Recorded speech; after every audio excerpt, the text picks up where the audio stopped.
Δεν μ' αρέσουν τα ψέματα, Αρών. Λοιπόν, η ερώτησή μου είναι η εξής.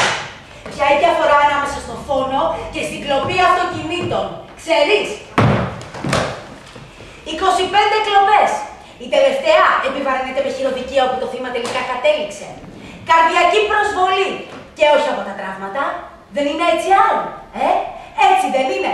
Γι' αυτό δεν είσαι εδώ. Γιατί είσαι ένας κακομοίρης κλεφτράκος αυτοκινήτων, σωστά? Εσύ θα μου πεις, Μάσα. Μη κατασκοπεύεις. Αυτό μου είπε.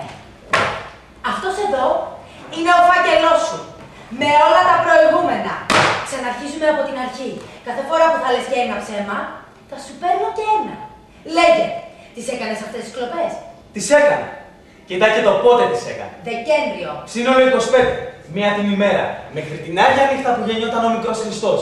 Ήμουνα ο κλέφτης των εορτών. Έβλεπα το ημερολόγιο και έκανα ένα δώρο στον εαυτό μου. Άνοιγε αυτοκίνητα, λοιπόν τι. Και τότε γιατί μου είπες? Σε τεστάριζα. Και η κατηγορία για φόνο εκ προμελέτης? Αυτά είναι μαλακίες. Λένε ότι μαχαίρωσα έναν, αλλά αυτά είναι μαλακίες.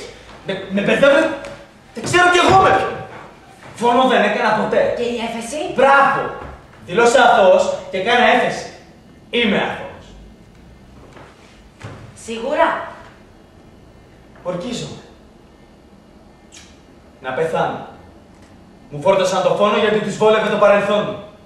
Εσύ είσαι της πρόνοιας. Καθάρισε εσύ με τη θέμη. Εγώ έτσι κι αλλιώς εδώ έπρεπε να είμαι. Μου άξιζε. Γιατί? Γιατί με σκάρτωσα σάπιο σκατό. Όλοι όσους ξέρω είναι σάπιοι. Βαποράκια, ταΐδες, μαχαιροβγάλτες, κλεφτόνια. Το κακό είναι γραμμένο στο κουτελό τους. Και λοιπόν? Κομμένες σε ερωτήσεις. Δεν σου μείναν άλλες κάρτες για να ρωτάς. Τέρμα! Αλλά έχω κι εγώ μια ερώτηση για απάντηση σου. Είσαι θεούσα? Σου μοιάζω για θεούσα? Μοιάζεις.